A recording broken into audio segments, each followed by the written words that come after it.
Start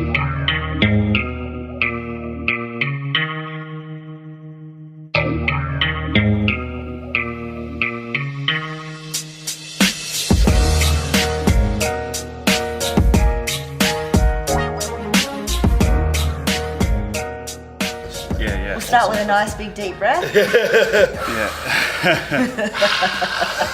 He's been meditating as well. Yeah. Awesome. I inspired him to do it. I was like, I put this app on your phone, so if you want to have a look, go have a look at it. Like, you only need 3 minutes because I'm busy. I'm like, you just need 3 minutes. We're going to start with, Which app is that? Headspace. Oh, yep. Nice. Yeah. All right, let's do it. Hello, everybody, and welcome to the Warrior Strength Cast. I'm your coach, Laura. Your coach. This is where, when we've been doing the seminars, I've been thinking I'm going to go, I'm your host, when I'm like, I'm the presenter. So I am your host, Lauren Green, and I'm here with my lovely co-host, Shannon Green. And today on the podcast we have Alex Deken. Sorry, I'll let you say your own name. And we are at the lovely PTC South Melbourne, the strongest gym in South Melbourne. South Melbourne. There's a few gyms in South Melbourne, so we'll claim that. So welcome, mate. Thanks for coming on the podcast. Yeah, thanks for letting me on. Yeah, welcome. We just wanted to talk to you a bit about today. Just sort of introduce yourself and how your sort of powerlifting journey started, and well, I'm a competitive powerlifter and coach. I'm the current under 90 kilo champ for GPC in Australia. Top 10 in the world, number 10, but top 10. That's good, though. Yeah, I've got an 857.5 kilo total at 89.4, so nice. That's very good. That's about it for my powerlifting accolades. And how did you get into it? Yeah, how did your training sort of progression start? When did you start training, and when did that morph into powerlifting? Yeah, so I started training when I was 15. So that was just because I was a little bit overweight in school. And my dad just he had the opposite problem. He was too skinny. So he's like, you should do some push-ups and sit-ups. So I just sort of started doing that, and then Mum's like, why don't you go to the gym? Just sort of like rolled on. Started doing just like strength training like on my own. I actually bought the West Side manuals and stuff like that. Cool. So I actually had like my own like suit and briefs and shirt. And even though I had no idea what I was doing. That's so good. Thanks, Mum and Dad. They're pretty expensive. So that was in 2011. And then 2013, PTC headquarters opened up in Carrum Downs. And I just went there, and that's when it sort of took off from there. Okay, cool. Do you remember what you total what you lifted at your first comp? Yeah, I went 600 at my first comp. I went 210, 160, 230. So all those push-ups as a little nugget helped. Yeah. What was that? Was that weight at 110 or? No, that was at like 83. Okay. 83, Yeah, I gained weight pretty quick when I got to PTC. They had like a drink a 2 litre Big M sort of policy. So I went from like the 90s. I think I did one comp at the 90s, and then I was like straight up into the hundreds, and then like 110s. Those good milk gains. Exactly. Yeah, I stole some of Josh Milky's chocolate movie yesterday, actually. Cheers, Milky. Straight after veg. So then from there, you've consistently competed in powerlifting since then, or? Yep, I have. I had 1 year where I sort of lost interest a little bit. I think I was just going just like too hard with training, and I was saying to you before, like I had no idea about managing fatigue or anything like that. So that was in 2015. And then 2016, I'd really just sort of lost the love for it. Just push yourself into a hole a bit. But I was a powerlifting coach, so I couldn't really escape. So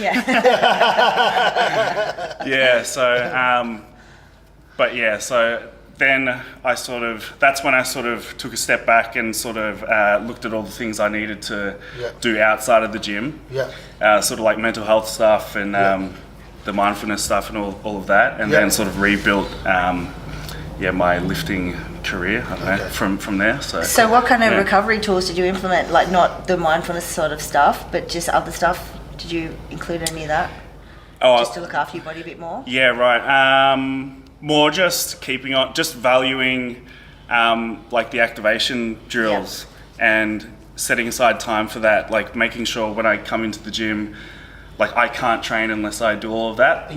Like you know, like Andrew Locke's big three, like all the glute stuff, back bends. I guess that's not really recovery, but it helps. It's letting me train more efficiently. So I'm not beaten up. Yeah, exactly. And then just like foam rolling and stuff like that. A lot. Okay, cool. And then so are you coached by Chad Wesley-Smith, or you were, or you still are? No, I am. Yep. And how long's he been coaching you for now? A couple of years, or? Since, hang on, where are we now? So since just after Pro Raw 9 last year. Yeah, cool. And how's that? Yeah, good. Yeah, really, really good. Yeah, I'm learning a lot, like through his programming and stuff like that. And it's good to be accountable to someone else. Because I wasn't very good at sticking to my own programs. So is he the first coach you actually sourced? For powerlifting? I mean, Max coached me at PTC headquarters. And then Steve Pritchard coached me for a little bit as well. Cool. Well, just sort of, he didn't really offer that service. He just sort of like helped me out with programming and stuff. But Chad, he's sort of been like the first like super hands-on. Cool. And like Chad's obviously is the very sort of, I mean, it's his own methodology, but it's very sort of that Russian based. He undulates. You got a heavier week per se, and then maybe an easier week, which is not so easy. Is that how it is, or? Yeah. So it's he regulates, like, so he'll have heavy, medium, and light sessions.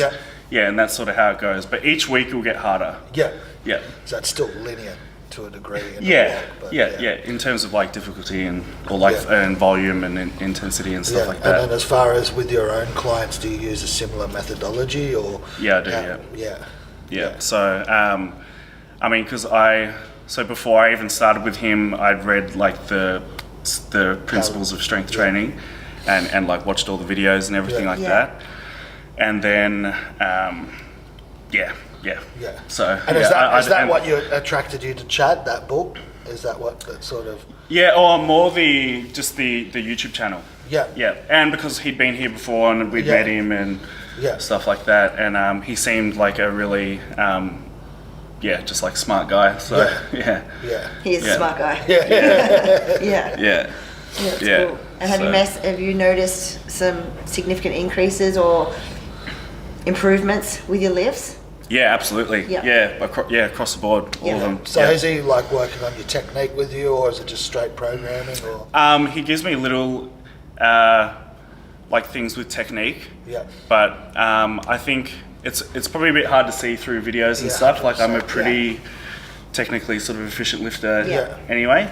Not to you are. Not to toot my own horn. But you are. So he'll give me little stuff, like big things he's helped me with is like foot pressure in the squat, and sort of keeping the knee forward out of the hole and pushing back into the bar, not letting the sort of the weight come on top of me.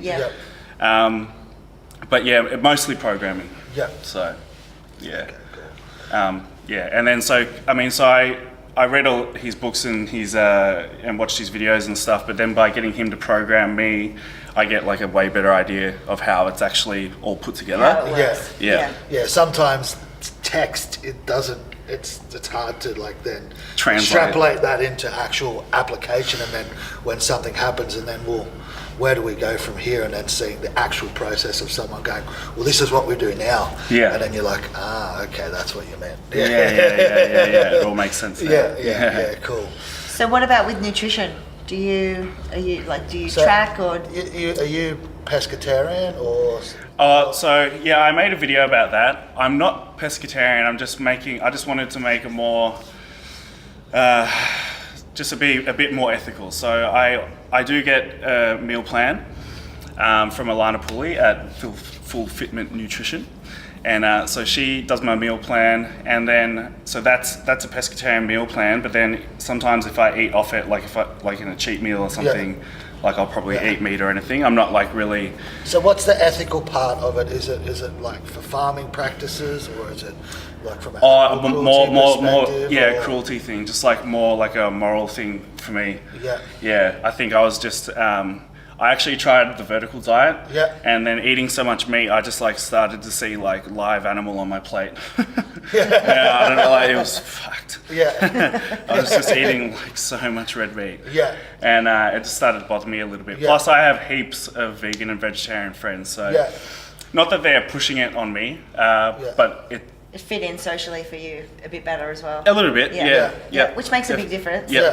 For sure. Yeah, definitely. And how do you feel health-wise? Do you feel better? I don't feel any better or worse. I just feel about the same, I think. Yeah. I mean, training is awesome at the moment. I actually haven't really thought about it. I feel pretty good. So, Good. And then, so what are your protein sources? Essentially more fish, or like mollusks and stuff like that, or like how do you it's funny because I don't even like seafood that much.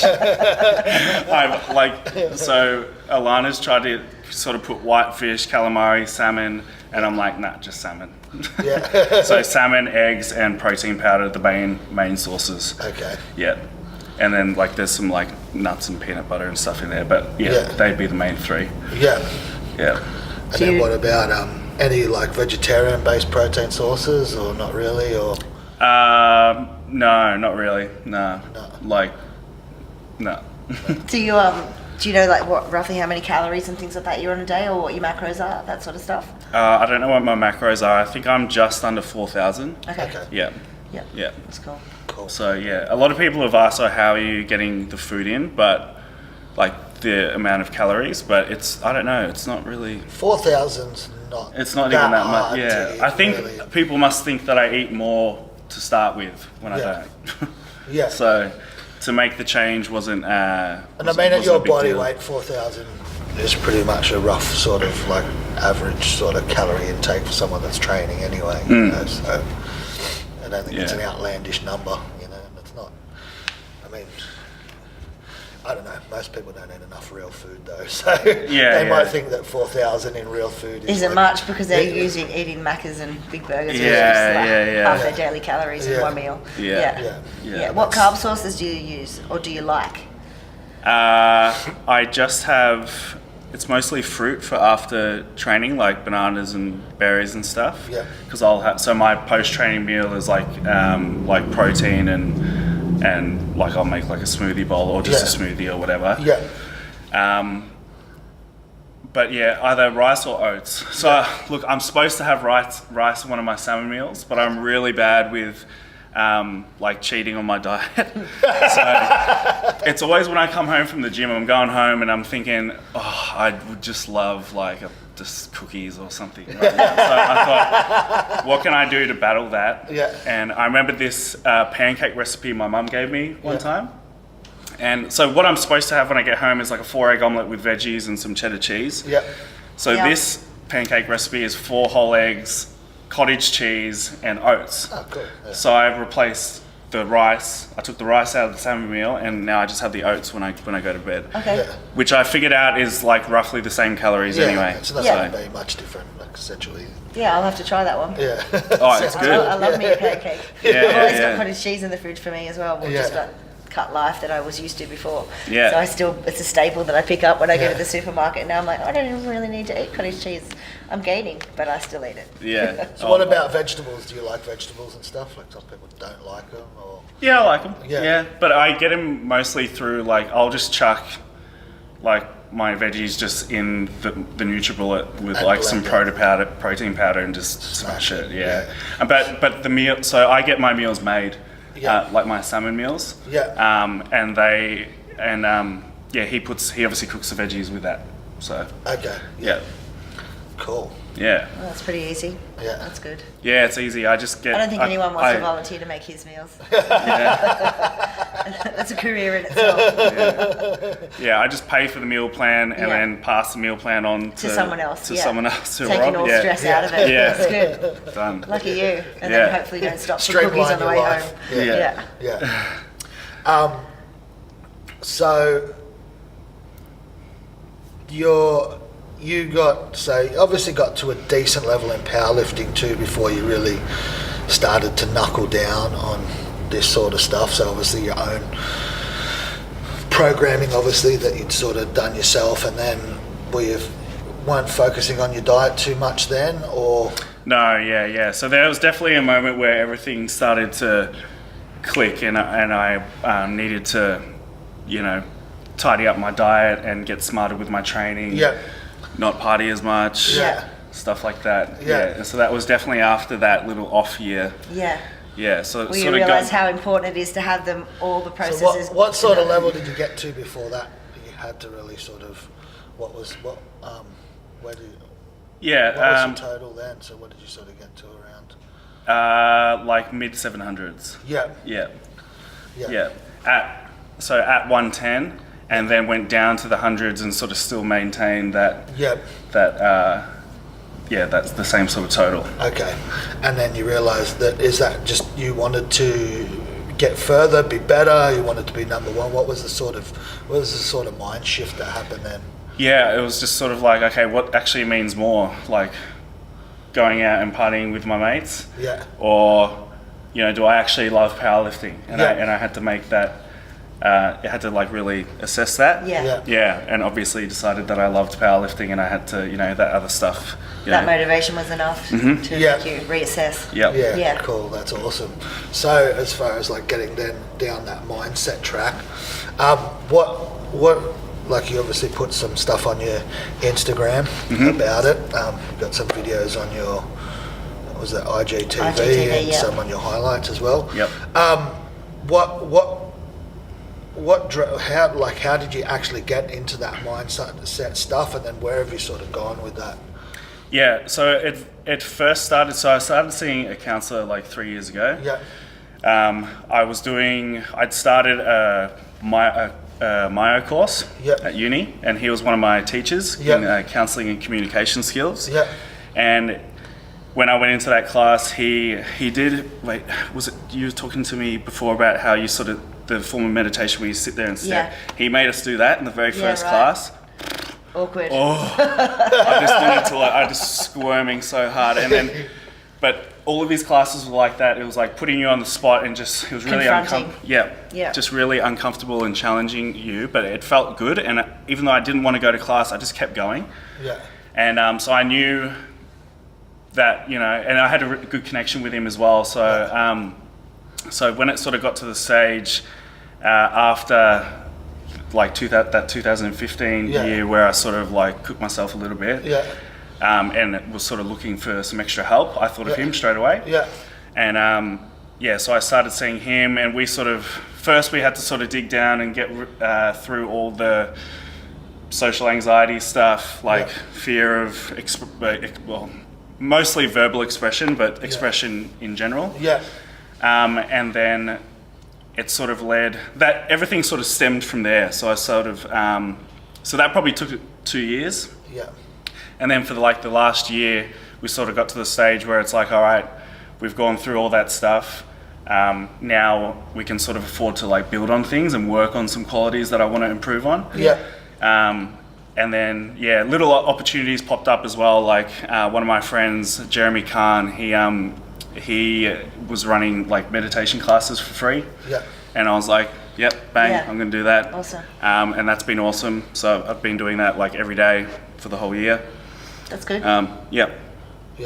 So, so he sort of, anyway, back to the counsellor. So he just sort of, he would never give me actual strategies to deal with stuff, which is what I sort of wanted. So I actually didn't really understand the work we were doing at first. He'd sort of just bring everything up for me and let me sit with it. And I'm like, well, you've just brought all this shit up for me now and haven't taught me how to deal with it. And but fuck you. I know.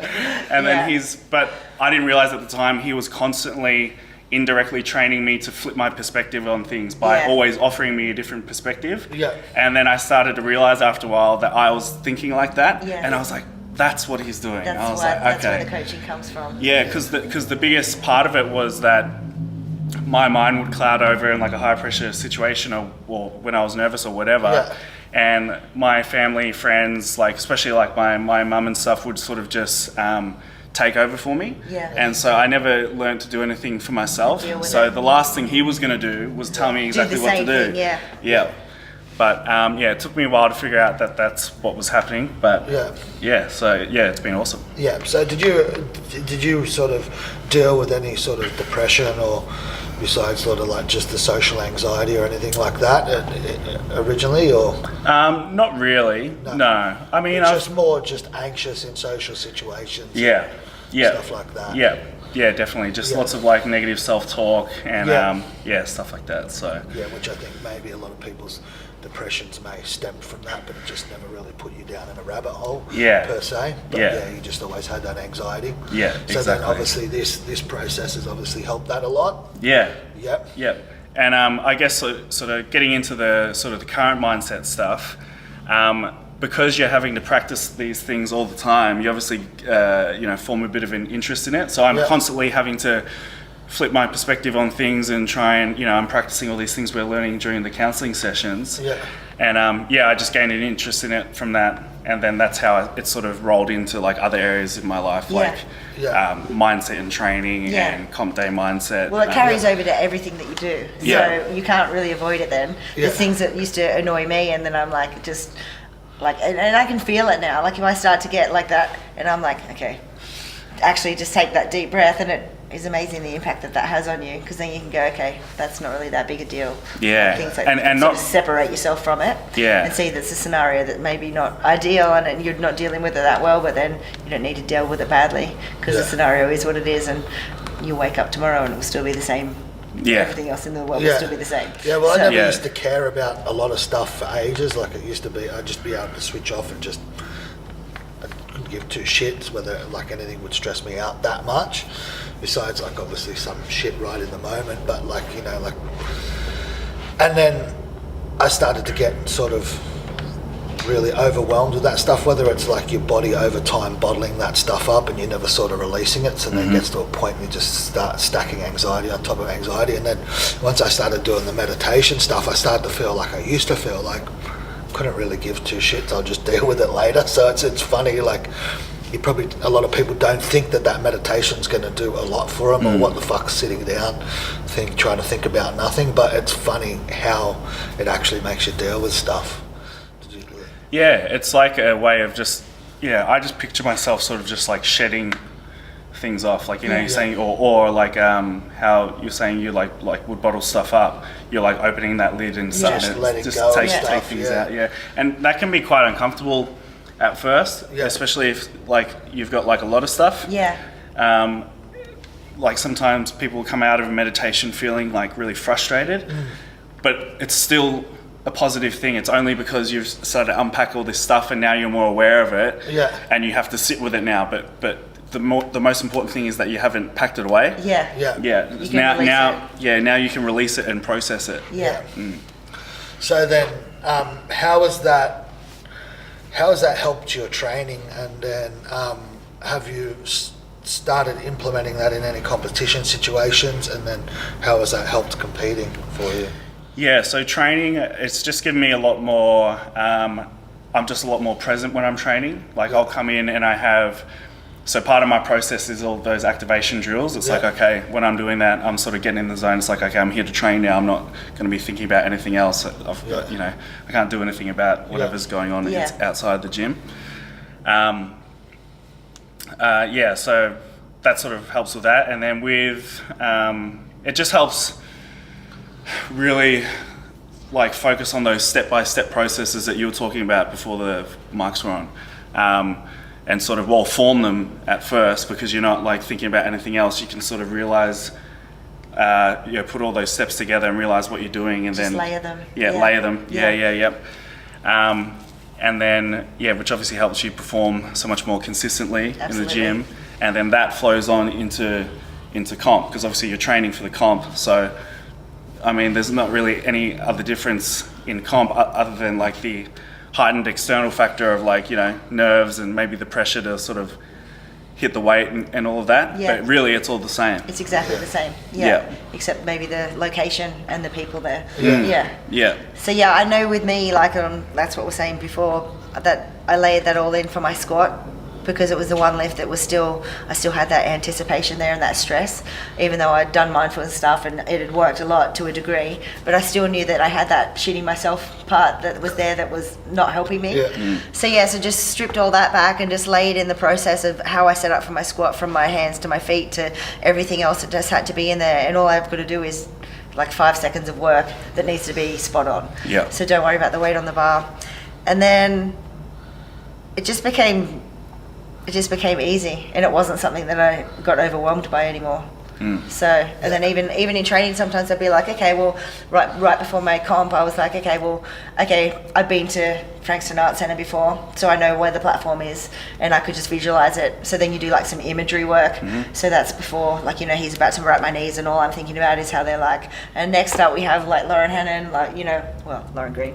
So so just things like that. But I would like picture that happening, and then when I got there on the day, like I knew where I was walking out from from having my knees wrapped to the platform. And like I said, like I came out early for my third squat, and they were like, it's not ready yet, Loz, and I couldn't hear them because I was just focused. But then I got to the platform, and then I just started mucking around with Jesse and Spiros and just having a laugh with them. Like, I'm like, oh, I was eager, and they're like, oh, eager beaver, and we're all standing there laughing, and I wasn't wigging out that I've got my third squat, which I've made one third squat before.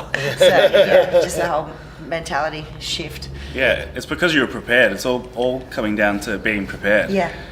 So like with the work that I do with my mentor, he's constantly trying to like, he just sort of says like, if I like get nervous or go blank or something, it's all comes down to how prepared I am. And so you've done the reps, you've done the work. So that's why if that happens, you can just roll it off and then be like, right, switch on. Because you said that in one of your stories, right? You've got the switch. So as soon as your feet stand on the platform, switches on. So I use that visualization thing as well. Because I'm not a very intense lifter, and I had to find a way. Like if I found it was just wasted energy if I'm walking around like huffing and puffing and stuff. I don't know. I feel silly when I do that. Like it's just not me. Well, I didn't know what I was, so I was like, I learning from people, like I'm getting advice from people who were much better lifters than me, and then they were like, don't look at anyone, and breathe, like take all the. And I so I'm doing trials of all this stuff because I didn't know what was going to suit me or not, and and then like sniffing ammonia and like having to scream and all, and then in the end I was like, I fucking perform like shit when I do that. I think we first figured it out with sumo because going like getting rage on a conventional, you can do that because you can just jerk that bar off the floor. But then I remember the first time I really fired up for a sumo, and I just lost position and everything went to shit. And he's like, you can't get that fired up to do sumo. And then I realized that I don't need to get that fired up for any of my lifts. It's very, very rare in training that I'll take ammonia. Like if I'm super tired, I'm like, all right, and I'll do it like before he's even wrapped my knees. And people are like, why are you doing that? I'm like, I just need to wake up now, and then I can focus. And I don't really do it that often, but even at comp, I remember you saying to me, do you want some ammonia? And I was like, no, because it's not, I don't need that fire. I mean, I whipped the shit out of my arm at Pro Raw trying to fire up because I knew I was just deflated. So and I had those welts on my arm from just flicked a rubber band on my arm. Just looked like I was just. It used to be just a little cue for me, but I had a little rubber band, and I didn't have a rubber band, and I found one on the floor, but it was a thick one. And I just the next day my arm was swollen. Just to like fire up sort of thing? Just to kind of like the same sort of thing as ammonia would do, but because I was shitting myself that much and hadn't had a very good day, I was just out there probably for 5 minutes doing it, and then I just had these marks across my arm, look like self-harm victim. But I'm not really into that kind of stuff. And then since then I've realised I just need to be a calm lifter, and I can joke around with people, and it's not gonna, I know that when I step onto the platform, That's when I'll just rein it in. Yeah. No, I'm exactly the same. Yeah, with strongman I used to be a lot more external aggressive, and then obviously some lifts in strongman you can get away with that, but then I had a realization. I got so psyched up for a log and I fucking missed it. And I said, why the fuck did I miss that weight? Like, I've done that for a fucking double, and I realized I was just getting way too psyched up for what I was doing. Wasting energy. Yeah, and then started to realize with bench press you just can't get that psyched up, so I had to try and internalize that a bit more. Like but everyone's different too. Some people need to be a lot more calm, and I guess it's just... But I don't know if I'd say that your internalizing is calm, because people are pretty much scared to go near you. And yeah, my externalizing was way worse though, you know what I mean? So it's just one of those things, you know, like... He's all right though. He just looks like, and like, people will be like, don't go in the shadow because he's real angry. And I'm like, really hey focused. babe, and he'll be like, hi, and then I'm like, he's fine. And then I realize that he's just sitting there. I'm like, yeah. And then a lot of time I'm just focused though, but I'm just going through what I need to do. Like it's like just have an intense focused face. Yeah, like just an intense focus face. It's not like you're angry per se, but you're just trying to like build up everything and then have that right time to almost sort of like let it go. Do you know what I mean? Like just how you do with your hand, like it's like that tunnel or like that funnel. That's what I imagine. Like it's like I'm like building everything up, and then it's just like that controlled energy. Yeah, that's almost trying to channel that at the right time. Some people let it overwhelm them, and I guess it's that trying to condense that. And I guess I learned that in kickboxing. It's just you can't. You got to have the right time to let it go. Otherwise, you dump all your adrenaline. Yeah. Interesting. Yeah.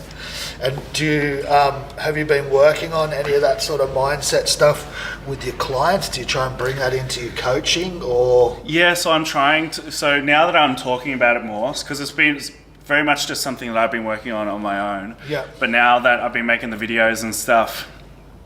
I've definitely been having more conversations with my lifters in the gym about, because they've watched the videos and then I'll sort of elaborate on it and sort of give them ideas and so which is cool. It's like more like a holistic approach to coaching, not just physical. You got the mental side there as well. Well, it plays such a massive part, and I guess for your clients as well, when they see that, like we talked before about vulnerability, and then they see that coming from you, and then they're like, oh, you're human as well. Like, you're not just some elite level lifter with this amazing technique. They're like, oh, okay, so you deal with like, you know, emotions on how to channel things into, you know, you're not just a robot that just carries on and does things. Like, you know, you've got to have that part where you're like, I'm human. You know, so I deal with shit as well. Deal with shit as well, but it's sort of like you just...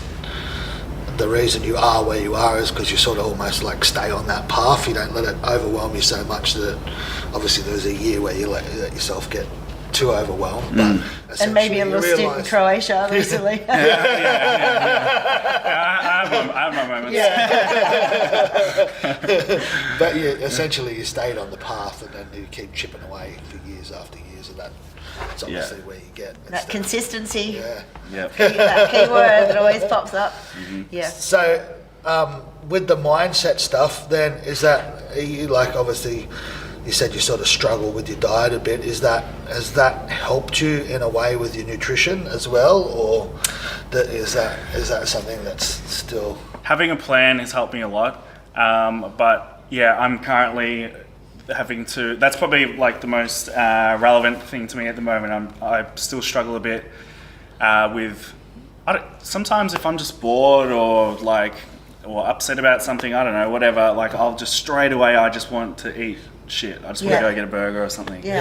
And I'm just currently practicing, like even last night, like I was so close to going to get a 6-pack of cookies from Coles because I was so hungry, but I knew I'd eaten everything to a T on my plan that day.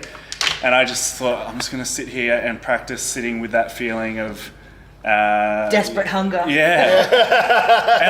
I'm not even hungry. I think I was just... it's because you thought of it. Actually, well, to be honest, I was pretty nervous about doing this, and I was thinking about this, and then so I just like needed to like comfort. Eat something. It's a comfort thing for me for sure. But anyway, that's I think I'm getting better. So was that sort of like you said you were sort of an overweight kid? Was that sort of is that sort of like the behaviour you've always sort of had, or is it like you've just tried to eat for sort of comfort or something like that? Is that something that sort of... I think it definitely came from building up to like that 110. Okay. The 110 kilo class, like with powerlifting, like just eating whatever. Because before that, I like had abs and stuff, and I was like 83 kilos, and I was pretty good with my diet. Okay. But then when I sort of had that mindset put into me of bulking, of bulking, dirty bulk, eat everything, and it just snowballed. And now I'm trying to like pull it back, but I've still got those residual like habits. They're hard to break because I mean, like I was saying before, I've only ever competed at 60 kilos, so I've dieted for the last like 2 and a bit years just to stay in that weight range. I never really just walked around at 60 kilos anyway. I always had to do some kind of deficit or some cut. And then after nationals, like my body fat was so low, and like it had been a pretty intense year for us. Like I had a few comps, and then we got married, and this is like, but my body fat was so low, and even at the beginning I was trying to put on weight and I just wasn't putting on any weight. I was just like vascular, and I was like, I just didn't feel healthy like that anyway. So I like bumped my calories right up, and I got pretty relaxed with my tracking. Like he's really, really anal with his tracking, and he's always like spot on. Even when we go out, like if like it's not like we're not super strict all the even time. if I eat shit, go out I want to be honest with myself about eating shit. Like if I eat something, I'm not going to hide from like eating we'll go to Yum Cha and he'll I know that I've fucking eaten it, and I'm going to own that I've eaten it. You know what I mean? If it's shit, or I didn't hit my protein that day, or ate too much fats, or overate, cool. But I'm accepting that I did that because that was my choice. I'm not going to not track it and hide from it. You know? But also as well, like you're a hard gainer, so you're trying to gain weight, so you want to know what you've hit and what you haven't, you know. Whereas for me, I was like, I don't care. I really just need to put on some weight right now. And I bumped my calories up to roughly on the days I did track 2,400, and then I'm like, yeah, that's cool. And then he was like, probably let me get away with it for 2 weeks. And then when we hit the 4-week mark, he's like, you probably don't really need to keep eating that much. And I'm like, shut up, like whatever, you know, just like eating away. And then he's like, whoa, like getting a bit fat there, babe. And I'm like, so then I was like, oh yeah, okay. I was like, because in my head I'm like, no, I've still got abs, and I'm like, and I've got some little love handles that were coming in, and I was like, all right, I'll just drop it back to like 2,000 calories. I don't need to be on 2,400 for like 5 foot. Nearly 3 girl. But straight away my body just adapted, and like 2,000 calories of good food is still a lot of food. So, and I just like leaned out pretty easily as well. But it's been remarkable for my strength, just not dieting while I've been training. So the numbers. I mean, but also to people, when you say you're not dieting, people take that sometimes out of context as well. Like, and they think you're just eating shit. Like it's. Not every meal's a burger and pizzas and stuff like that. It just when I say not dieting, for me, I mean I'm not on a deficit cut. You know, whereas my diet as a whole is the same. Is like a pretty high standard always. You know, we might have a meal out, and when I say I didn't track, I still ate my protein for every meal that I ate that day. You know, I think it's probably been like, you know, the last 2 years I really hit my protein every day. So. And then there's been, you know, days where I've gone like way over with carbs and fats because I'll eat pizza and sort of like, you know, just do what I do, but I'll always have my base in there and I never deviate too far.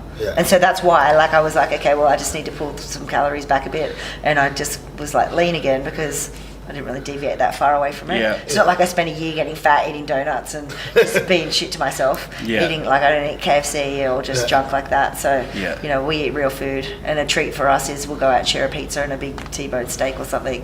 You know, so. But we'll go and get a nice pizza, not Pizza Hut or something. Like if I want to... We go to a nice... Per se, like dirty or shit food or whatever, I want something good. If I'm going to have a burger, I'm not going to have Macca's.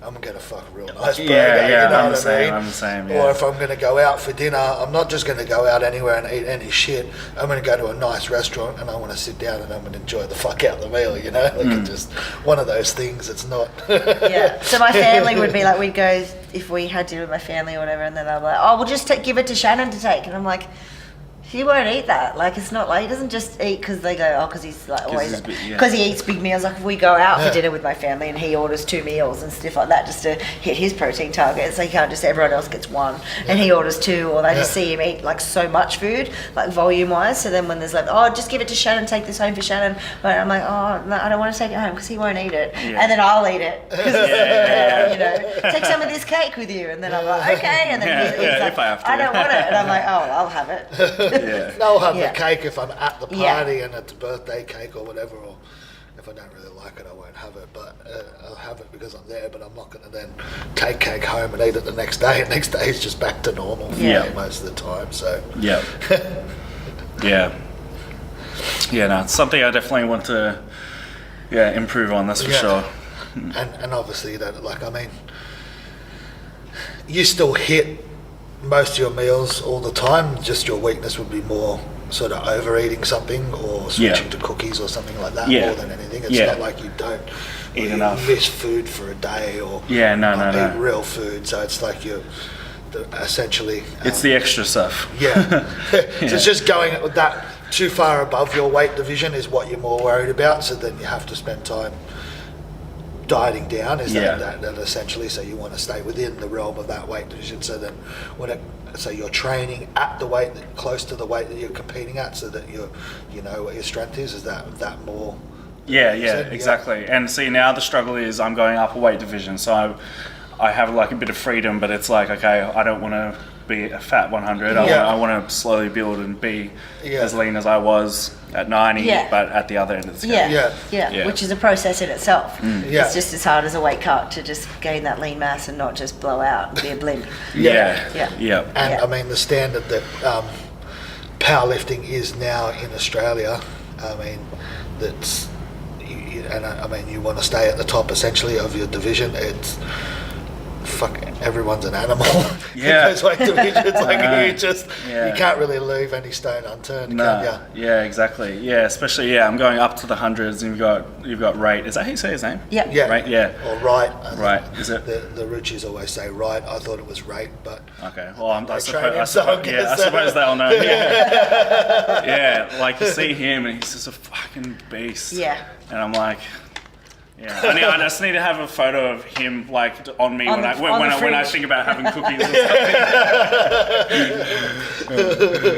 something. He legit carries a lot of muscle mass and is very lean. And obviously a very technical and very strong lifter as well. So, but again, it's good to have strong competition. Exactly, because it just makes you want to get stronger, doesn't it? Yeah. Well, that's the same as with me competing against Jen and Laura. It was like, well, those girls to me were just next level, you know, like, especially when I started, they were just like way out of my league. And I was like, yeah, cool, I'm going to hunt them down. And people are like, oh, you're too tall for that weight class. And I'm like, I've never been called tall in my entire life. So I'm just like, well, you know, but that was the standard. And it was like, well, yeah, maybe I could have tried to move away from them to compete, you know, but then it was like, but I want to chase people who are the best. It raises your ceiling. 100%. Yeah. It absolutely did. So now it's, you know, for me it's mind-blowing that I'm like, I just squatted 200 kilos this week. And I squatted 207, but like I said before, when I'm like, I benched 100 kilos, and he's like, you benched 1 or 2? I'm like, but I benched 100 kilos. And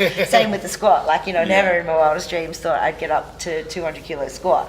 You know, and Laura was the first, like, you know, Laura straight away was like, boom, like she was stoked, you know. So those girls are like, we support one another, like, because it's fun, you know. Or maybe she's just happy because I've gone up a weight class. No, just kidding. I'm a long way off catching those girls. But yeah, so it's definitely good to have competition to chase. Yeah, for sure. Yeah, because now like a 900 total doesn't seem crazy to me because Wright is doing like 950, so I'm like, you know, I'm thinking about chasing him, so I'm not. I think it's very achievable. For sure. With the 90s, like obviously you're fairly tall for that division because you got guys like Pat Morrison who's a lot shorter than you as well, essentially. So I think you'll surprise yourself at how much. And I mean, you did have obviously a really big bench at 110 when you were. I think so. I think you'll gain a lot on your total anyway. Just that extra 10 kilos in body weight is good. If you can translate that to strength, The only thing is with stronger.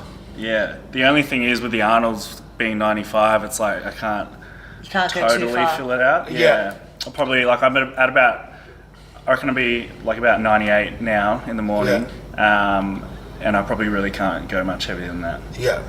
Yeah. So hopefully I just the old 2-hour weigh-in. Yeah. But which is all right because it's a good process because it forces you to get essentially, stronger at the 95, and then when you then decide that 95 and the 2-hour weigh-in is going to be too hard to make, then there's going to be another level because obviously your strength then is obviously more targeted, more neurologically anyway, so you're really going to max out the efficiency of that 95 per se. Yeah, for sure. So you've got Jason as well, who's pretty short, but he's going up to the hundreds though. Yeah, he just holds so much muscle. He's though. very big though. He is. He's jacked. He's fucking jacked. I actually don't like number one. I look at right, and I don't even know how that dude's 100 kilos. He fucking looks way bigger. Yeah, I think he's like 104. Yeah, I think they say he walks around like sort of 105, and obviously he competed in the IPF in single ply and stuff all the time. But yeah, he still looks way bigger than 105, and that like Jason looks a lot bigger than 90. It's just one of those things where you look at those guys and you go, fuck, they're fucking lean and they're holding a lot of muscle mass. So it's crazy. Yeah, the 100 should be really good next year at Nationals because it'll be crazy. It'll be me, Jason, Matt Stenzel, I think. As well. And I don't know what Scott Murdoch is doing, but it should be awesome. Yeah. It will be good. And have you got any clients at the moment that are looking looking pretty good? Yeah. I don't want He's trying to figure out how he's going to phrase that without upsetting your other clients who don't look good. Any standout clients? Yeah. I mean, everyone is good. Very diplomatic across the board. You're all strong. You're all amazing, You're all guys. progressing really well. But one that I'm really excited to see is Chris Tyrrell. Yep. Yeah, he came and trained in Sydney actually, came to the gym. He's got a big squat. Yeah. And he's always working super hard on his technique and everything. He's just switched to sumo. The dark side. Yeah. So he's doing the Melbourne Cup in a couple of weeks. Yep. So that should be pretty awesome. We have two big Chris's, Chris Tyrrell and Chris Agate. Chris Agate just had like a minor tear in his hamstring, so he's had to pull out. No. But he, in his 3 rep max testing, he did, it's like for a top set of 3, he did 297.5 for 3 squat, a 180 pause bench for 3, and a 340 deadlift for 3. Wow. Yeah, and he's only 23. Wow. Yeah, and like 6'5", 143 kilos. I was stoked to sort of see him, but awesome. We just have to wait. Don't rush back too fast. Nurture that hamstring. Yeah. Cool. So, you obviously work here at PTC South Melbourne. So, are you like, what's your role? Are you a trainer? Are you like a head coach? Do you manage the programming, or so how does it work? So I'm the head coach, and so I do all the programming, and I run some beginners classes as well. And then we have an assistant coach, Shanae. So she's helping me during the supervised training sessions, which we do on a Monday, Tuesday, Thursday for the powerlifting team. And she's walking around helping with technique and stuff like that. Cool. She's really grown as a coach. Obviously, just thrown in the deep end, having to be so hands-on, which has been really, really cool to see. Plus, we live together as well, so it's just like, we don't talk about lifting that much. Everyone's always just like, oh, fucking hell, that'd be such a drainer of a household. But no, like we obviously spend a lot of time together, so we're always talking about lifting and stuff.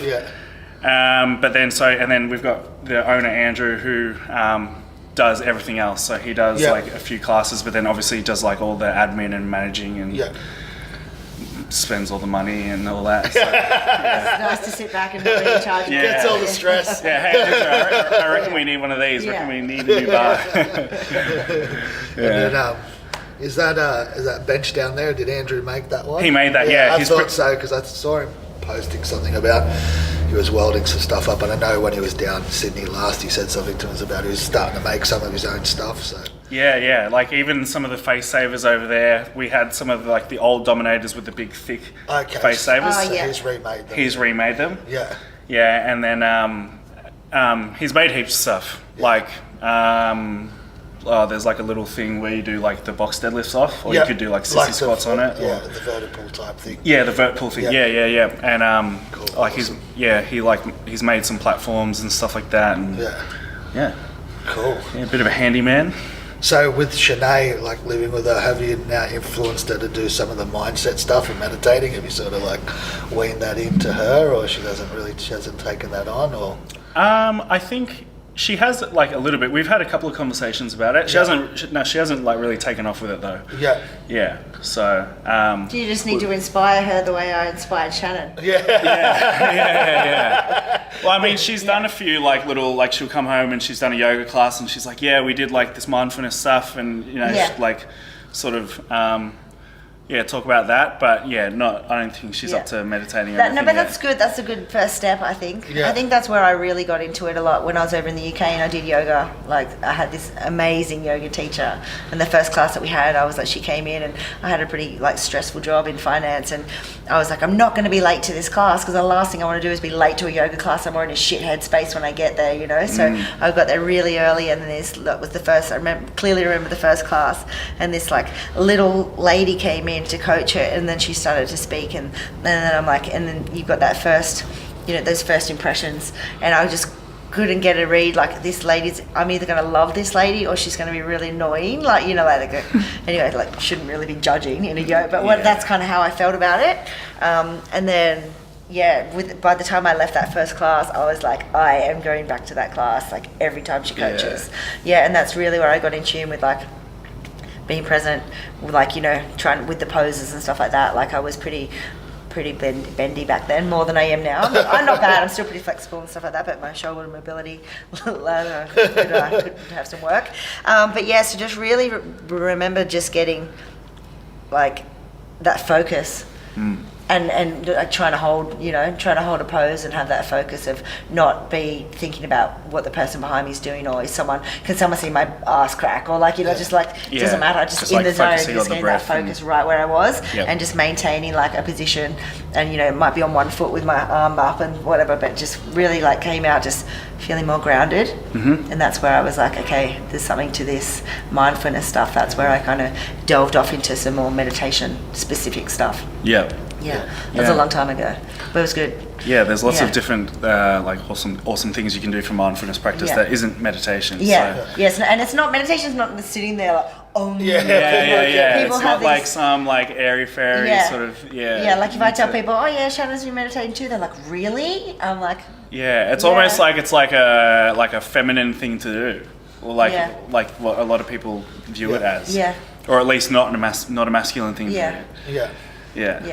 It's. You heard it here, folks. These two Jack guys meditate. I think it's probably one of those things that a lot of competitors. I mean, probably like obviously a lot of the top guys have sort of already got there, especially if they've come from other sports. I know from kickboxing, a lot of like my mind control at the point of like having to switch on came from that, because kickboxing, you can get punched in the fucking face, so you've really got to suck it up and just not be afraid. So then going into like when I did jiu-jitsu, that wasn't that stressful, because I'm like, it's not fucking bad, like someone's going to pull on my arm, I'm going to tap out, you know what I mean? And then obviously going into strongman, there was never sort of that same sort of anxiety or whatever, like performance anxiety. So obviously a lot of the top guys, but I think a lot of competitors probably sort of underrate how much that could change a game. Like I know I've had some competitors that would just, they'd hit in the gym these numbers, and then you go, okay, once we pull the fatigue, guaranteed they're going to hit these numbers, and then they go in and they hit less than they did in competition, in competition, because they just basically shit themselves, and they just dump all their adrenaline straight away and get pressure got to fearful, them. or completely change their technique at that point where it matters, and you're like, the fuck did you do that for? You know what I mean? So I think it's probably one of those things it's a very sort of underrated thing, but it's just, I mean, it'll just make every aspect of training better, I guess, because it's more about learning how to control your mind, or sit there with being uncomfortable, and then obviously there's points in training where you're going to be uncomfortable. Yeah, there's or you have to put your ego aside as well. Yeah, it's a big one. Points in dieting when you're going to become uncomfortable. So I guess it just translates to the whole sort of thing. It's just that other aspect of it where you've just got to start to learn to control your mind and control stuff at that point where you are uncomfortable. I guess you get that's, I don't know, for me that's the way I see it. I don't know, what's your sort of take on it? Is it very similar? Well, I think it just carries over to every aspect of your life. Yeah. Even if you start it because you're like, I want to get better for training because I know, like, say you go see a sports psychologist or something like that because you're like messing up your technique on comp day, or like you know, and then so you go there specifically for that, but then it just will always carry over to every other part of your life anyway. Like just that whole mindfulness, being present. And that's sometimes why they call it mindfulness training rather than meditation. Because there's like that negative connotation with it, like that it's not masculine, you know? So. Yeah, and it is training as well. It's training. It's a constant thing. Someone asked me a question on Instagram. They said, how often do you practice mindfulness? And I'm like, all the time. It's just a constant thing. Like it's not like a chore to me or anything. I'm trying to like retrain my brain to think in a certain way. Or in the beginning, did you feel it as a chore? Yeah, because it was hard, because it was uncomfortable. So, and then because you get those initial thoughts of thinking, like say something, I don't know, you got angry about something or anxious about it, you got nervous, whatever, and then you realize you did that, and you're like, oh shit, I failed. But then actually catching yourself in that is mindfulness. That's the whole point of it. But you don't realise that at the start. Like when you sit down and you're like, all right, I don't want to think about anything, and you're like, and you're like, mate, I'm like monkey mind going on, and then you're like, oh, I didn't have a very good meditation. I'm like, well, that's exactly what it is, as long as you realise that you've done it. You don't just sit there and like delve off into that whole process of, and that's a bit of staying distracted. I think people don't realise about that is being present. I tried to meditate, but I kept thinking. It's like, that's what it is. Catch yourself thinking. Try and just bring it back and like let it go. And, exactly. And like, it's even if you like did it for like the full 2, 3, 4, 5, 20 minute whatever, and you were just thinking the whole time, at the very least, at least you made that time for yourself to sit down. Which I think is a nice thing to sort of like fall back on. Give yourself that priority, like, especially if you're a busy person or whatever. Just giving that like time where you're not. Well, maybe those thoughts do come into your head, but you're trying to change them. Maybe just giving yourself time away from your actual job or your life situation. Or whatever. Like focusing externally. At least you're focusing internally. 100%. Yeah. So do you do any sort of online programming? Do you take online clients, or is it just basically mainly in the gym? Or it's mostly in the gym. We do have online, like an online service through the gym. But it's not like a huge thing that we do. It's mostly like one-on-ones for me, and then the powerlifting team. So. Cool. And you said you've got 70 people in the powerlifting team? But around 70, and that's awesome. That's after losing a few over the winter as well, so which is good. Wow, that's great. That's pretty awesome. And then we've got like, so that's like the gold membership, and then we've got like some silver and bronze members, which are just like, the silver is just with 24-hour access, and then bronze is just regular members who like a lot of them compete as well. So cool. It's very cool. No, we've got a really good team here. It's a lot of t-shirts at Cobb, huh? Just like that sea of green, that bright green. We just need to pick something that like just a colour that's just gonna stand out. Really stand out. That's cool. Well, you nailed it. So if people want to follow you on Instagram, what's your handle? It's Alex Deken PL. So Deken is Deken. Yep. And then you can find me on Facebook as well, I guess. Just same name, Alex Deken. Sweet. And then if people want to come in for coaching or whatever, who do they contact? Do they email the gym? Yeah, you can either email the gym at ptcsouthmelbourne@gmail.com, or you can email me at alex@ptcsouthmelbourne.com.au. Cool. So anyway, guys, if you're near South Melbourne, come down and train. Alex is besides a great athlete, a great coach, and it's an awesome gym. And we thank you for coming on the podcast. Awesome. How was it? Good, awesome. Yeah, really good. Yeah, really enjoyed it. I can see you sort of relaxed. And 10, 15 minutes in, it just sort of, you calm down. Yeah. We're not that hard. We're not that stressful. Yeah. Normally you have the dogs walking around farting or making a nuisance, and that distracts people straight away anyway, but we left them asleep today. Thanks for coming on. Cool. Awesome. Thank you. Cheers. Thanks, guys.